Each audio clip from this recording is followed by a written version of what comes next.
Hello there, I'm Guildmaster Dan, and welcome to the Fourth Wall. Now, those of you that remember playing JRPGs back on the Nintendo Entertainment System might recognize this map. This is the main dungeon map from Final Fantasy. And it was really cool that back in the day they used to include resources like this with the game. I wish I had the world map to show you, but this is what I found in my old stuff. But this really gets me to thinking about one of the often used tropes in JRPGs, and that's the side quest. And that happens to be something that I've incorporated into some of my games, in my actual role playing games, that is. So today, we're going to be talking about using the side quest in role playing games.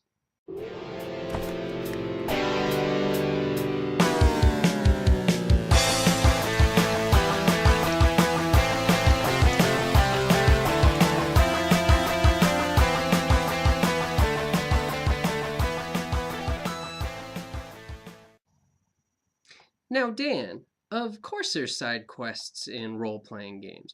I run a living and breathing world. Of course there's other things going on other than the player's main quest or mission. Well, when I say side quest, I don't really mean something else that's going on. It entails that, but the way that I use side quest is actually to say a side session would be more appropriate. What I do is sometimes when a player has to leave the gaming group for a little while and come back in later, or when the players want to, or when the players have their character want to pursue something off on their own, such as they've heard tales of some legendary weapon that their character is specifically interested in, and they see the opportunity to actually go and study or go and find it. They'd like to go and do that without pulling away the entire party. Well, that's perfectly acceptable because what I do then in those situations is at another time from our normal gaming time, I will sit down with that player and run them through a solo adventure, or it could be with a couple of players, or where I run both of them through a little side adventure. And all it is it's just a normal game, but it's done with them off on the side. They go and they pursue that side quest, and they look into that, and there different things happen that end up coming back to the main game when they rejoin the rest of the group. They might have gone off on this adventure and they come back in and they have a new weapon, or they're coming in with a with a follower, like a new NPC for everybody to role play with. It can make for some very interesting role playing, because on top of it just bringing in that this character has a life outside of everyone else in the game, outside of the main game, it also proves to give that character some personal growth. It shows that player that you are a hero and you can have your own adventures. You can go off and do your side story. That's fine. It can make for a very fulfilling role playing experience from time to time. Now, why do I say from time to time? Well, it sounds great and good, go off and have your own personal adventure, really feel like you're in the spotlight as composed to when you're in the group by itself. But there are some downsides to doing it. It's more work. For the game master, you're running another session during the week on top of the one that you already run, which means you have to do more preparation for that, or you have to arrange time for that. It's taking up more time. But also on top of that, you want to be careful not to do too many of them for two reasons. The first reason is if you end up finding yourself doing this all the time, like it becomes regular that you're doing these side quests during the week, like every week you're doing someone else's side quest. First off, that can really distract from your main game. And, last week I talked about how some game masters view RPGs as it's a game where you run in a party. Well, that's true to an extent, and because it's about getting your friends together and sitting around a table and playing a game together each week. Doing these little side quests, other than being very time consuming, can distract from that experience of sitting down with all your friends and doing this together. um, they might start to feel more interested in their side quests and less interested in actually getting together and interacting with everybody rather than just interacting with you. And that's a real shame because it's it's a very good thing to get together every week and see your friends. Um, there's a reason why we do it to begin with. And on top of it being a distraction from that and possibly pulling you away from that, um, it can it can decrease because of the different focus you have to put on that and having to prep for those. It can draw your attention from the main game, which means the main game itself, its quality can start to drop. Maybe you start forgetting details, or details start contradicting from those side quests with the main game, or you're just starting to get tired of starting to doing all these things at once, and the game might fall apart because it's just becoming too much work for you. Yeah. And even on top of that, let's say you don't do it all the time. Let's say you are pacing yourself, doing those side quests so that they can go off and get some special thing or get some special person or do some special thing. If you do those special things so often, for one thing, um, your normal special, your actual special things are going to start feeling less special because the players are always going off and doing special things. Even how many times I've said the word has started to lose meaning now. Well, it's the same thing in action as it is in talking. Um, Things that are considered special or powerful are going to start seeming less so. Their quality is going to go down. And on top of that, if they're bringing things back from those side quests, you can be inadvertently overpowering your players and imbalancing your game by giving them too many of these side things rather than having them focus on, in the group, what can we accomplish as a group and what can we obtain as a group? What can we get done that way? Well, um, it's something that you need to be careful with if you're going to use side quests. I mean, like I said, side quests are a great way to once in a while kind of like fill in the gap if like a player has to leave for a few weeks to go on vacation, or because they're going off to school. Well, when they come back, before you integrate them into the main game, you can fill in all that dead space of when that character was gone by doing a side quest session or a couple of sessions like that.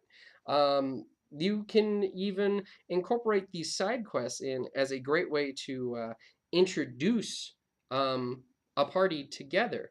I once was running a vampires game where during the period that each of the players was being taught by their sire how to be a proper vampire of the clan, um, I ran each of them in separate sessions during that education, and it made it very clear that everything that they learned was a secret, so that when they were brought together, now each person actually is like an individual with secrets and perceptions on how the world works, so that when these vampires start interacting with one another, you get authentic clashes in perception and in secrets.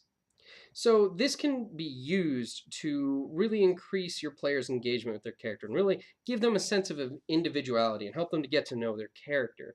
Or in cases where a player might be feeling a little overshadowed by the other players, and they really need a chance in the spotlight.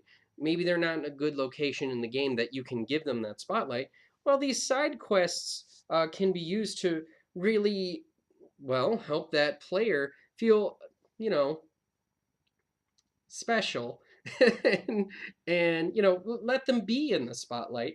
And then maybe they're not in the spotlight in the main game, but after this side quest they come into it, and maybe they do have that little special something that gives them a new quality or a new look at things when they come into it, that they feel refreshed in the main game, that they have this cool new thing that they can show out to everyone else, or they have these new stories that they can share and see how everybody reacts, and gives them new role playing possibilities. Now, last week we talked about splitting the party and how that's not necessarily the most appropriate action in every game system or in every setting. Well, doing these side quests might be a great way to teach a player who's constantly clashing with how it is. Like, for example, if your game is very lethal and splitting the party is really not that often of a great idea. Well, and you have this player who's constantly, he wants to split off and do his own thing. He's very independent and he wants to go and do his own things because he feels confident in doing this. Well, you want to teach him how to do it appropriately for your game. Well, this side quest is a great way to do that. You can create yourself a nice little adventure for this character to go off by himself, probably to get something special or to talk to somebody unique to him that will allow you to show him what splitting up by yourself in the main game is going to be like. How dangerous is it going to be.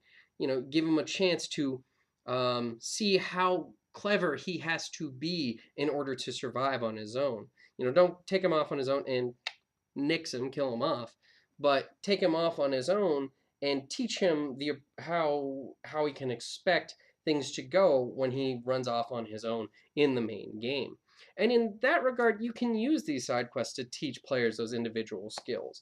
If, players have a hard time role playing with one another, going back to last episode again, if players have a hard time role playing with one another while your attention is elsewhere, well, maybe ask a couple of players that have this problem if they'd be interested in doing a side quest. Well, then you go and you do your side quest with them and design an adventure so that they can interact with each other a lot.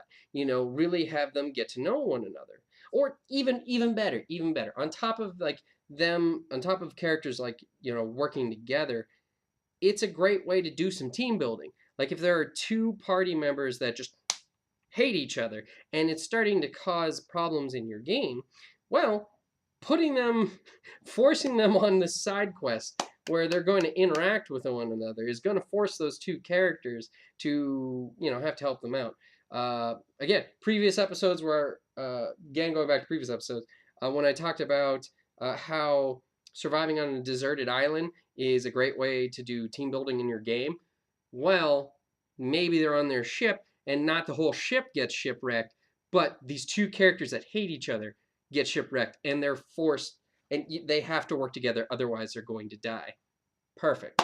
It's a great way to do team building. It's a great way to teach lessons, and it's a great way to let your players feel in the spotlight and maybe feel individual, or build their engagement with the character or with the party, with someone else in the party. It's a great opportunity for you to build the engagement in the game by looking at a tiny part of it. You just want to be careful that you don't do it too often because it can be very time consuming and it can distract from the main game. Use it as a supplement to your main game. Don't let it get carried away because you can quickly get overwhelmed. So maybe in your own sessions you've run these side quests or these side missions, and you've run into problems with them, or you've run into certain experiences that you can really add to this conversation. Well, of course, if you disagreed with something I had to say, or if you have something to add, please leave a comment below, and please like, share, and subscribe so we can keep the conversation going. And as always, thank you for watching, and we'll see you next time.